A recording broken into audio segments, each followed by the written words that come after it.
Vishramji in his capacity as chairman of IFA to speak.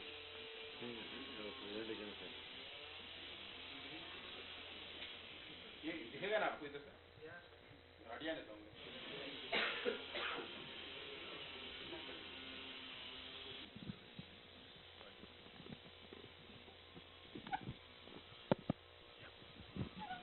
Good afternoon, friends. On behalf of IFA Organizing Committee, I welcome all of you this afternoon. At the outset, my apologies for keeping you all waiting for a few minutes this afternoon. Friends, before we begin, I would like to introduce to you the team which is working for this event, IFA event. First of all, Shri Vishram Jamdar. He is the chairman of VNIT, and he is also the chairman of this particular event, which is going to be organized in the month of February. Dr. Tiwari, on my right, he is heading the technical team, the team of scientists who are trying to coordinate the laboratories and technical institutes, academia with industries. We also have Dr. Joshi, who is the vice chairman of the technical committee, and he is principal of Cummins College of Engineering here at Nagpur. Dr. Tiwari, I forgot to introduce to you, friends. He is an ex-scientist of ISRO, and he is working. In fact, he and Dr. Joshi, both of them, have the privilege of working with Dr. APJ Kalam during his DRDO days. We also have Dr. Rohit from from NIRI, Dr. Hemant Purohit from NIRI. Hemantji, of course, is from, I believe, from Butibari Manufacturers Association. Then Rohit ji is here. He is Honorary Secretary of VIA, and Dr. Mani here on my right. So with these words, friends, welcome you once again to this press conference. I would request Vishramji to speak a few words, and then I think we will go for a proper presentation of this event so that you'll be able to get a proper perspective of the entire event, and then we will add on to specific areas and then question answer. Vishramji. Good afternoon to everybody. Everybody, I believe that you have got this brochure and this one. It is very clear that this is IFA is industries, innovators, entrepreneurs, facilitators, and academia. I believe that this kind of conference is being held for the first time, which is complete in its own way. Why? Because many times we have organized the functions and the seminars in industries. Then we already have been running number of courses for entrepreneurship development and all that. But then if you really go through this thing, you will understand that as I said earlier, that this is a complete this thing way, because one side there are entrepreneurs, other side there are industries, and the third coordinator is a facilitators, and fourth is a academician. If everybody works hand in hand, because if everybody is working in isolation, but if all of them are working hand in hand, then the results will be definitely good. And this is exactly the sole purpose of organizing this kind of an event. And having said this thing, when we approach particularly the industry people and the academia and all that, and the reputed scientists of our country, everybody welcomed the idea, because the thing should move from one side to the other. So there are entrepreneurs one side, they do not have any connection with academia. Now we want to establish the thick relationship between entrepreneur and the academicians. Not only that, there is a pool of knowledge with academicians, and there are facilities available with the industries.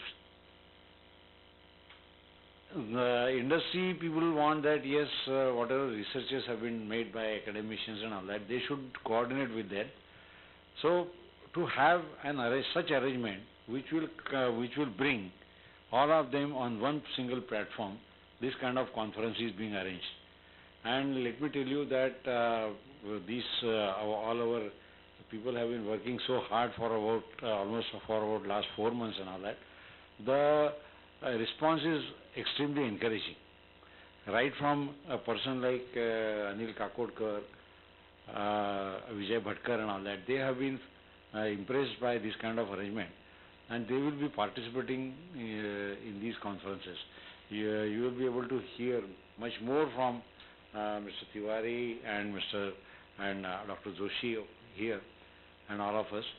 With a brief introduction, I want to stop over here because you will be able to know much more in details from them.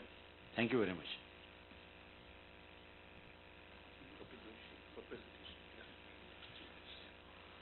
Yes, sir.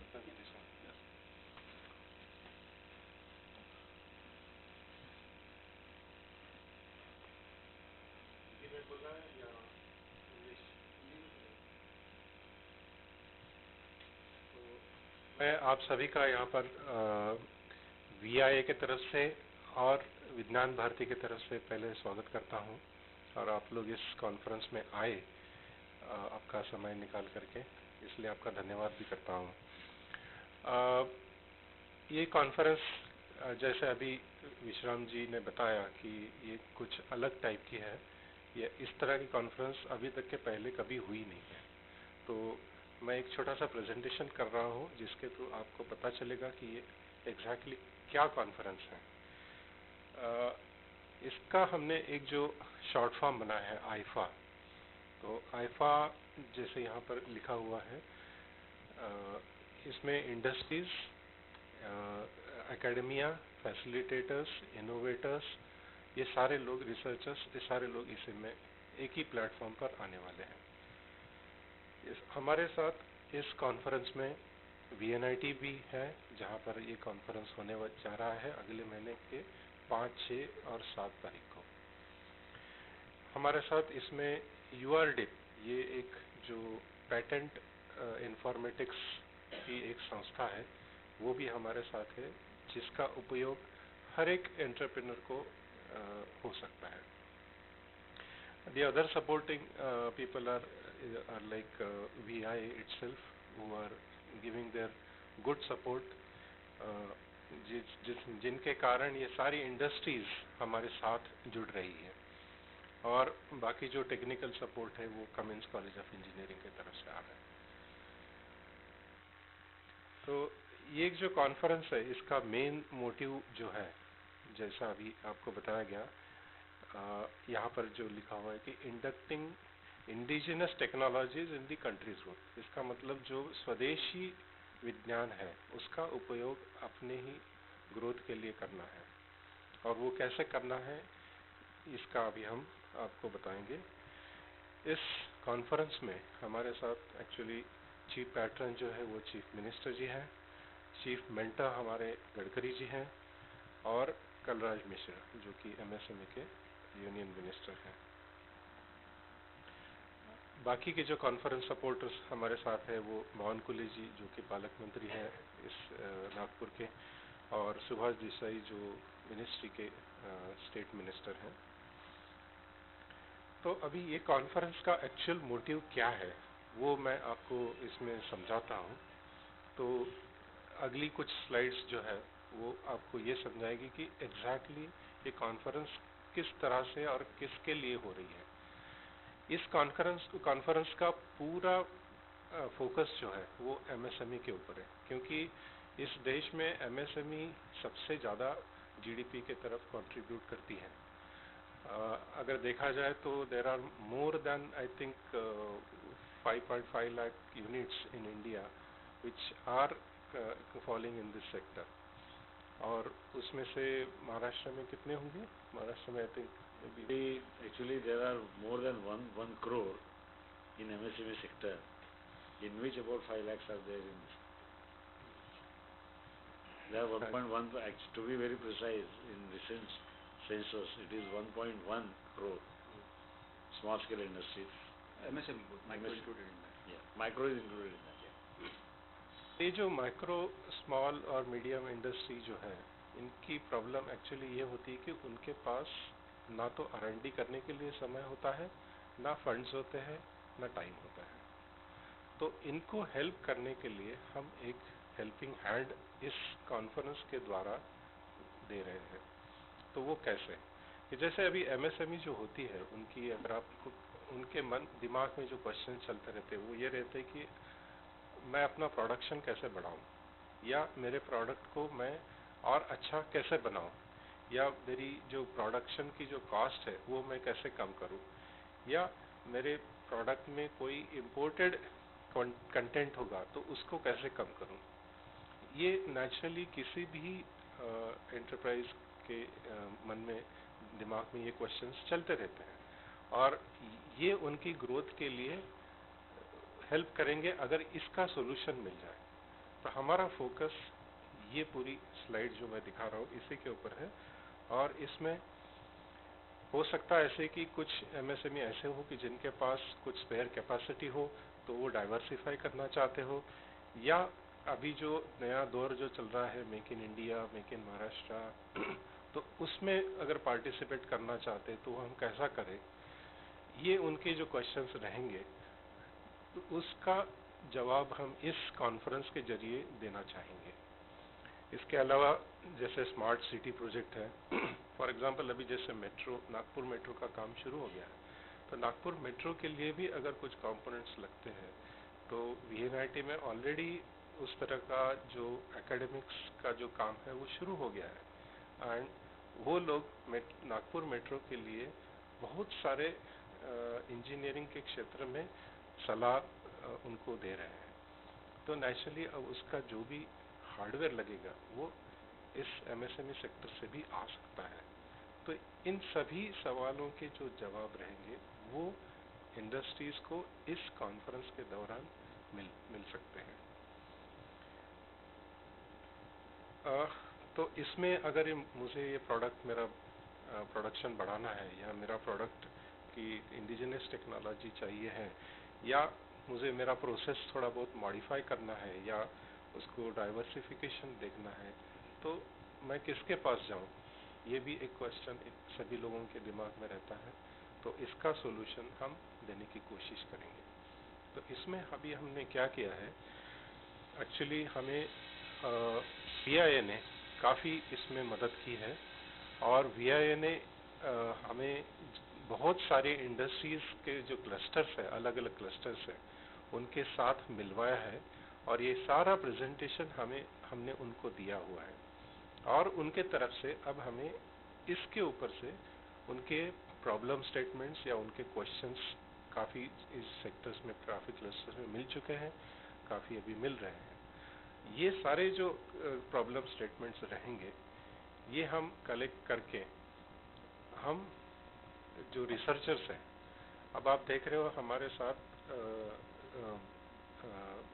दो बड़े नागपुर के जो laboratories हैं उनके representatives भी बैठे हुए हैं। एक है हेमंत जी पुरोहित जो कि नीरी रिप्रेजेंट करते हैं, दूसरे हैं डॉक्टर बालू सुब्रमण्यम जी जो कि ICAR CICR को रिप्रेजेंट करते हैं। तो ये सभी लोग हमारे लिए काम कर रहे हैं कि जो भी प्रॉब्लम स्टेटमेंट आएगा उस प्रॉब्लम स्टेटमेंट के लिए सॉल्यूशन क्या इस रिसर्च लेबोरेटरी में अवेलेबल है, अगर है तो इमीडिएटली इस इंडस्ट्रीज को अवेलेबल करा के दें। तो इस तरह से ये कॉन्फ्रेंस होने जा रहा है, और इसमें मैं एक एग्जांपल देना चाहूँगा कि जैसे ये अभी आप देख रहे हो इस स्लाइड में कि जैसे सोलर कुकिंग, तो किसी ने हमें प्रॉब्लम स्टेटमेंट दिया है कि solar cooking with phase change material for heat storage. अभी हम सोलर जो यूज़ करते हैं वो डायरेक्टली या तो पानी गर्म करने के लिए यूज़ करते हैं या इलेक्ट्रिसिटी जनरेट करने के लिए करते हैं, मगर जैसे ही सूरज डूब जाता है वो सिस्टम ठंडा पड़ जाता है। तो ऐसा कुछ चीज़ है कि जो ये हीट स्टोर करके रखे और उसको मैं बाद में यूज़ कर सकूं, ऐसा एक का प्रॉब्लम स्टेटमेंट था। तो हमने पेटेंट्स का और रिसर्च पेपर्स का सर्च किया, और ये कुछ यहाँ पर हमने सैंपल्स दिए हुए हैं जिससे हमें पता चल रहा है कि इस तरह का काम अपने ही देश में कहीं ना कहीं किसी न किसी इंस्टीट्यूट में, किसी न किसी लैब में हो रहा है। तो हम ये अभी इन लोगों को जो रिसर्च कर रहे हैं और जिसका ये प्रॉब्लम स्टेटमेंट्स है, उनको हम इस कॉन्फ्रेंस में एक साथ बुलाएंगे और उन्हें ये उनका जो प्रोडक्ट अगर उनका बनाना है तो इसमें सुविधा हो जाएगी।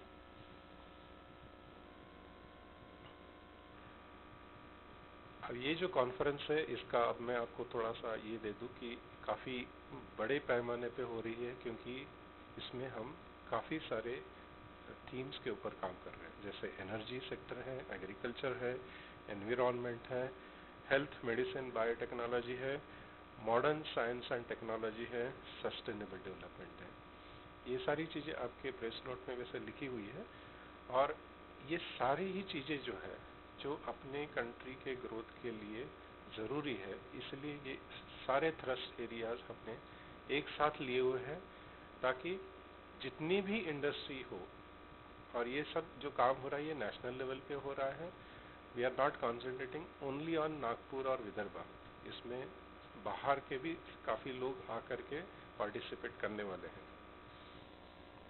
अब इसमें जो लोग पार्टिसिपेट करने वाले हैं उसमें नियरली 600-700 लोग आने वाले हैं, जिसमें इंडस्ट्री सबसे ज़्यादा होगी, 300-350 इंडस्ट्री होगी, फिर रिसर्चर्स 150-200 के आसपास होंगे, फाइनेंशियल इंस्टीट्यूट से 50 लोग रहेंगे, थ्रस्ट एरियाज के एक्सपर्ट्स रहेंगे जो कि हर एक थ्रस्ट एरिया के ऊपर उनका व्यू बताएंगे, उनके जो फ्यूचर के बारे में जो प्लानिंग है जो कि वो इंडस्ट्री कर पाए, इस तरह के उनके भाषण रहेंगे इसमें।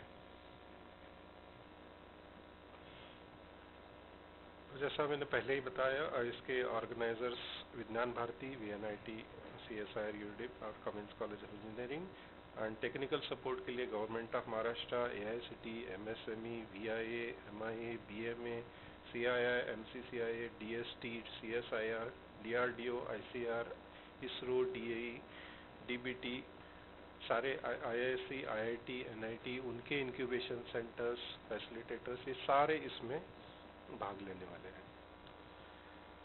और इस कॉन्फ्रेंस में, जैसे कि ये बोला, अलग तरह की कॉन्फ्रेंस है, इसमें कोई पेपर प्रेजेंटेशन नहीं है और कोई इस तरह का मतलब ऐसे जस्ट आओ कोई टेक्निकल भाषण देके चले जाओ, इस तरह का नहीं है। इसमें पोस्टर्स रहेंगे जो कि रिसर्चर्स लेके आएंगे और जिसको देखकर एंटरप्रेन्योर्स अपना खुद का कुछ न कुछ व्यवसाय ढूंढ पाएंगे।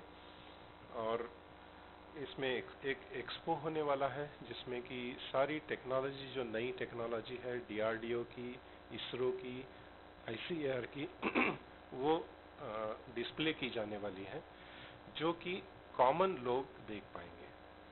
मतलब not only the industry people, मगर जो कॉमन लोग हैं, जो स्टूडेंट्स हैं, वो भी उसको देख पाएंगे।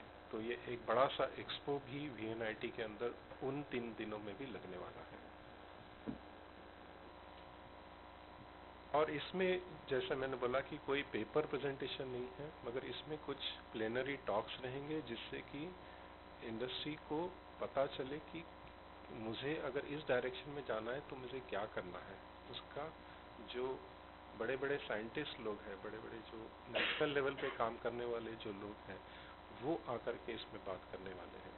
जैसे for example doctor VK Saraswat, जो कि मेंबर है नीति आयोग के, वो आकर के इसमें MSME का फ्यूचर रोल के बारे में बात करेंगे। और बाकी भी एनर्जी सेक्टर है, इसमें डॉक्टर माथुर आने वाले हैं। फिर डॉक्टर SR वटे, जो कि नीरी के डायरेक्टर रह चुके हैं, वो एनवायरमेंटल इंजीनियरिंग के बारे में बात करने वाले हैं। और इसमें एक और सेशन ऐसे होने वाला है कि जिसमें जो बड़े साइंटिस्ट जो है, doctor Kakodkar, doctor Bhatkar, doctor Kasturi Rangan, इनका एक पैनल डिस्कशन होने वाला है, जिससे कि वो एक जो दिशा मेक इन इंडिया के लिए करनी है, उसके बारे में मार्गदर्शन सभी को मिल पाएगा। तो ये सारे लोग हमारे साथ जुड़े हुए हैं एंड उसके साथ अब मैं ये मेरा भाषण समाप्त करता हूँ। फिर तिवारी जी कुछ बोलेंगे and then we can have question answers. Thank you.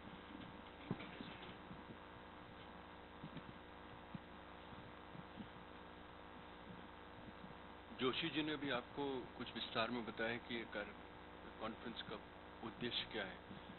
जो आईफा जो शब्द है आईफा, ये इसमें बहुत ज़रूरी जो ध्यान देने वाली चीज़ ये है कि आईफा सिर्फ कॉन्फ्रेंस नहीं है, ये एक नए मूवमेंट की शुरुआत है।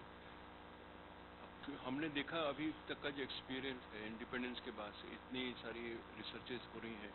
यदि आप अर्डिप जो पेटेंट इन्फॉर्मेटिक्स के एक्सपर्ट हैं या पेटेंट ऑफिस में जाएं तो वहाँ आपको जानकर आश्चर्य हुआ कि करीब 1 से 1.5 लाख तक टेक्नोलॉजीज़ हैं जो कि जिसकी इंफॉर्मेशन है इंडिया में, भारतवर्ष में इतनी निकल के आ चुकी हैं, लेकिन वो लेबॉरेटरीज ने डिस्कवर की हैं, वो इन्वेंट की बनाई है टेक्नोलॉजी, लेकिन वो कुछ ऐसा सिस्टम है कि वो इंडस्ट्री के पास नहीं पहुंच रही है। इंडस्ट्री को पता नहीं है कि लेबॉरेटरीज में क्या कौन कौन सी टेक्नोलॉजी अवेलेबल है। जो लेबॉरेटरी में काम साइंटिस्ट कर रहे हैं उनको ये नहीं मालूम है कि कौन सी इंडस्ट्री उनका काम ले सकती है। तो ये दो हमारे देश में ये दोनों अलग अलग चल रहे हैं, इसलिए हमको फैसिलिटेटर्स की ज़रूरत है बीच में इन दोनों को जोड़ सकें। तो आईफा जो प्लेटफॉर्म है ये चैलेंजिंग जो बहुत ही डिफ़िकल्ट काम है, इसको करने के लिए हमने ये प्लेटफॉर्म बनाया है जिसमें कि जो 5 ऑर्गन जरूरी हैं वो सब साथ में आ रहे हैं। हमको लेबॉरेटरीज इसमें चाहिए जो हमको बताएं, इस फोरम को बताएं कि क्या हो रहा है, क्या कौन कौन सी टेक्नोलॉजी अवेलेबल है। इंडस्ट्री बताए कि उनको किस टाइप की टेक्नोलॉजी की ज़रूरत है। और फिर जो टेक्नोलॉजी लेबॉरेटरी में ईजाद होती है वो ऐसा नहीं होता है कि उसको उठा के सीधा आप इंडस्ट्री में ले सकें, क्योंकि उसके फील्ड ट्रायल करना होते हैं।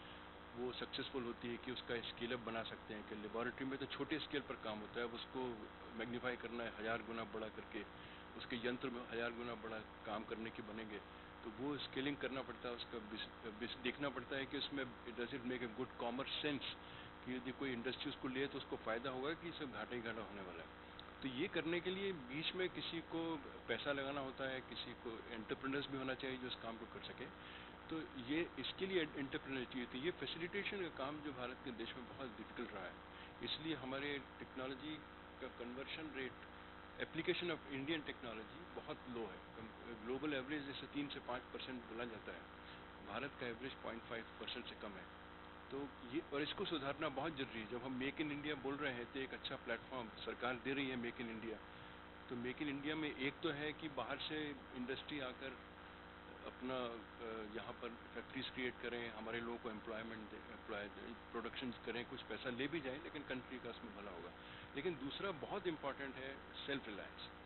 तो मेक इन इंडिया में हमको ये भी देखना है कि अधिक से अधिक इंडियन टेक्नोलॉजी यूज़ हो। तो ये एक मूवमेंट है जैसे ये जब तक ये 5 ऑर्गन साथ में मिलकर काम नहीं करते ये सक्सेसफुल नहीं होगा, और ऐसे मौके बहुत कम आए हैं। तो ये आईफा हम लोग प्लेटफॉर्म बना रहे हैं जो इस कॉन्फ्रेंस से शुरू हो रहा है। ये कॉन्फ्रेंस पहली मीटिंग है सबकी कि सब ये 5 ऑर्गन साथ में काम कर रहे हैं, और इसको हम लाइव रखेंगे। तो इसमें सिर्फ कॉन्फ्रेंसेस ही नहीं होगी, जैसे जो डिस्कशन होंगे, जैसे जोशी जी ने बताया कि इंडस्ट्री इंटरेक्शन होगा, या कोई जैसे सीमेंट इंडस्ट्री वाले सब बैठे हैं साथ में और उनका एक कॉमन टेक्नोलॉजी प्रॉब्लम है जिसको हम देख रहे हैं कि कौन सी लेबॉरेटरी उसको सॉल्व कर सकती है। वो डिस्कशन के बाद वो सोचेंगे भाई हाँ ये लगता तो है कि ये प्रॉब्लम सॉल्व हो सकता है इंडिजिनसली इंडिया में ही, लेकिन इसके लिए ये एक्सपेरिमेंट करना पड़ेंगे। तो वो तो ये जो कंटिन्यूएशन है, तो ये हमारे पास फॉलो अप बनेगा। यानी इस कॉन्फ्रेंस के जरिए हमको आईफा को काम करने के लिए एजेंडा मिल रहा है कि हमको किस डायरेक्शन में कहाँ कहाँ क्या काम करना है। तो ये बहुत इम्पोर्टेंट, और सबका सपोर्ट हमको सब साथ में रखना होगा। और हमें बहुत खुशी है बताते हुए कि जहाँ भी हमने इसके बारे में बात की है तो हमको रिस्पांस बहुत अच्छा मिल रहा है। इसलिए जो लेबॉरेटरी के जो कंसोर्शियम, गवर्नमेंट लेबॉरेटरीज के कंसोर्शियम भी सब साथ में आ गए हैं। जो डायरेक्टर जनरल CSIR, जिस CSIR के 50 लेबॉरेटरीज हैं जिसमें से नीरी एक है यहाँ पर। ICR की 100 से ज़्यादा लेबॉरेटरी हैं जिसमें कि कॉटन रिसर्च एक है, वैसे ही DRDO है, ICMR है। तो ये सब लोगों ने हाँ बोला है हमको। तो ये सब लोग मिलकर काम करना चाहते हैं कि उन सबका कहना है कि ऐसा अप्रोच कि इंडस्ट्री की हैंड होल्डिंग करके, इंडस्ट्री को पूछ के कि भाई आपकी तकलीफ क्या है टेक्नोलॉजी, और फिर हम ही दूसरे हाथ से लेबॉरेटरी वाले को पकड़ के ला रहे हैं और उन दोनों को साथ में बैठा रहे हैं। तो ये जो अप्रोच अच्छी है और ये हमको बहुत बड़ा काम करना है। तो आईफा इज़ अ मूवमेंट, विज्ञान भारती की तरफ से एक नया समझिए स्वदेशी तकनीकी का मूवमेंट हम शुरू कर रहे हैं, और जिसमें आशा है कि सब लोगों का सपोर्ट मिलता रहेगा और ये इससे देश को भला होने वाला है। ये हमारा स्लोगन है वो एनहेंसिंग सेल्फ रिलायंस, अपनी सेल्फ रिलायंस को बढ़ाने के लिए कॉन्फ्रेंस। तो ये मैं आईफा के बारे में थैंक यू तिवारी जी। मैं कुछ ऐड करना चाहूँगा। जैसा रिपीटेडली ये कहा जा रहा है कि अल्टीमेटली जो बेनिफिशरीज हैं इसके, that is going to be the industries, और उसमें भी जो micro and small and medium enterprises हैं, जिनकी सबसे बड़ी लिमिटेशन होती है उनके रिसोर्सेज की। They are not able to afford their own R&D departments, they are not able to afford a full-time staff. Even they may not have a lab, but then even for research purposes probably they can't afford to manpower के उसको afford नहीं कर पाते हैं। तो यहाँ पर ये एक बड़ी जिम्मेदारी है VIA ने जो शोल्डर की हुई है, वो ये है कि जितनी भी हमारी विदर्भा की इंडस्ट्रीज में पेनिट्रेट करके और हर लेवल पे जाके इस कॉन्फ्रेंस को प्रमोट करके, और जहाँ जहाँ जो इंडस्ट्रीज ग्रो करना चाह रही हैं या कॉस्ट रिडक्शन में जाना चाहती हैं, डाइवर्सिफाई करना चाहती हैं, कुछ नए फीचर्स ऐड करना चाहती हैं अपने प्रोडक्ट्स में, वॉल्यूम्स बढ़ाना चाहती हैं, उसके लिए they need some modern machineries and modern technology and all that. तो ये सारा हम मेक इन महाराष्ट्र का जो पार्ट है मेक इन विदर्भा, उसको हम पूरा करने का प्रयास कर रहे हैं, and we are trying to bridge that. हालांकि VIA में हमारा